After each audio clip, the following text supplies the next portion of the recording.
The late afternoon sun bathed the quiet suburban street in golden light, illuminating the polished black paint of a Mercedes S-Class gliding smoothly along the asphalt. Behind the wheel sat Veronica Ellison, a black woman in her early 40s, exuding quiet strength and professionalism. Dressed in a tailored navy blue suit and with a posture that hinted at authority, she was the embodiment of grace under pressure. Her face was composed, her hands steady on the wheel, and classical music flowed softly from the car's speakers. She was on her way home from a long day at the regional headquarters of the Federal Bureau of Investigation, where she served as the deputy director. But her peaceful drive was abruptly disrupted by flashing red and blue lights in the rearview mirror. A local police car tailed her closely, the siren giving a short, aggressive burst. Veronica's brow furrowed. She wasn't speeding, hadn't violated any traffic rules. With the caution of someone trained in law enforcement, she pulled over, turned off the music, rolled her window halfway down, and waited. Two officers emerged from the old patrol car. The lead officer, gruff and heavy-set, in his 50s, had a weathered face that betrayed years of cynicism. Officer Brent Kowalski. Behind him, a younger, wiry man followed. Officer Nathan Dempsey, barely in his 30s, with an overconfident gait. Kowalski muttered to Dempsey with a smirk, "A black woman in a car like that? Something's off." Dempsey chuckled darkly. "Maybe she can help with our coffee fund." Kowalski approached the window. "Afternoon, ma'am. You were going a bit fast for this area." Veronica's gaze was steady. "Officer, I was driving within the speed limit. May I ask what speed your radar recorded?" "License and registration, please," Kowalski replied, ignoring her question. She handed over the documents without a word. Decades in the FBI had taught her when to speak and when to observe. Kowalski scrutinized the papers, his eyes flicking between her ID and her face. "Veronica Ellison," he said aloud, then leaned slightly to peer inside the car. "Nice ride.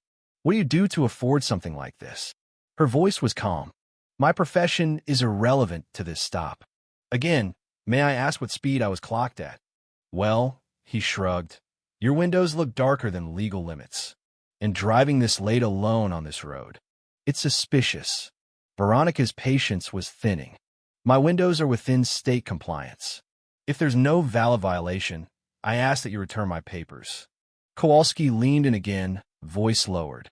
"Listen, we can make this easy. A little help from you, and we forget all about this. No impounding. No court." He rubbed his fingers together, an unmistakable gesture. Dempsey watched from the side, feigning disinterest but clearly anticipating a payoff. Veronica's expression hardened. "Let me be clear. I will not bribe a police officer. If you have reason to issue a ticket, do so. Otherwise, return my documents and allow me to proceed. Your behavior constitutes abuse of power, attempted extortion, and racial profiling." Her calm but firm tone struck like ice. The officers had grossly underestimated her. Kowalski's face twisted in anger. "You think you can talk to me like that? You're probably a damn high-class call girl or some drug dealer." Dempsey joined in. "Or both." Veronica gripped the steering wheel tighter. "I request to speak to your supervisor and contact my attorney." "Enough," Kowalski snapped. "Out of the car. You're under arrest." "For what?" she demanded. "Resisting, disturbing public peace, refusing orders. Whatever I damn well say." Dempsey opened the door and yanked her out roughly. She didn't resist, knowing it would only escalate things. But her voice remained firm. "This is illegal." The cuffs bit into her wrists. Dempsey shoved her into the back of their cruiser. Inside the squad car, Veronica stared straight ahead, face emotionless. But inside she was seething. She noted every detail, badge numbers, time, location. She was already writing the next chapter of this encounter. The officers laughed as they drove to the station.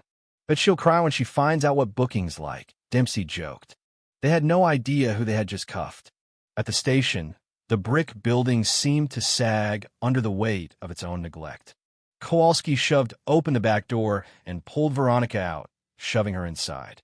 Sergeant Alan Moore, an older man behind the desk, looked up. "What's this?" "Caught us a good one. Resisting arrest, disorderly conduct. You name it," Kowalski said, slapping her papers on the desk. Moore squinted at the ID. Veronica Ellison. Something clicked. The name felt too familiar. "Occupation?" he asked as he typed. Veronica raised her chin. "Deputy Director, Federal Bureau of Investigation." Silence slammed into the room. Moore's hands froze. His glasses slipped. He stared at her, then at the screen, then again at her. "Deputy Director?" Kowalski turned pale. Dempsey nearly dropped his radio. Cold sweat drenched their uniforms. "Oh, God," Kowalski whispered. "We didn't know." Dempsey collapsed to his knees. Please, we're sorry. We didn't mean it." Veronica's gaze was ice. "Sergeant," she said, "uncuff me. Call your commander. Notify the FBI field office. Now." Moore stumbled to comply. In minutes, chaos erupted. Calls to the FBI. Calls to City Hall. The police chief, the mayor, and FBI agents arrived in waves. Officers stepped aside as Veronica calmly gave her statement. Kowalski and Dempsey were disarmed, suspended, and placed in isolation. Investigations began instantly. Dashcam footage, patrol logs, audio recordings, every detail of their misconduct was laid bare. The FBI's Civil Rights Division joined in. Records showed prior complaints against Kowalski for racial bias and excessive force. Dempsey had similar stains on his brief record. Federal and state charges followed: abuse of power, unlawful arrest, extortion, conspiracy under color of law. The trial made national headlines. Veronica testified with calm authority. The jury listened intently as she detailed the abuse. The verdict was swift and unanimous: guilty on all counts. Each officer was sentenced to 15 years in federal prison. The judge called their acts a stain on the badge and issued the sentence as a message that justice will not be denied. The case ignited reforms. Departments reviewed training and oversight. Civil rights groups hailed it as a victory. For Veronica Ellison, it was bittersweet. Justice was served, but the road ahead remained long. As she returned home that night, the sunset no longer felt warm, but her resolve burned brighter than ever. No one is above the law. Power without accountability breeds injustice, and the fight for equality is far from over. But she would never stop fighting.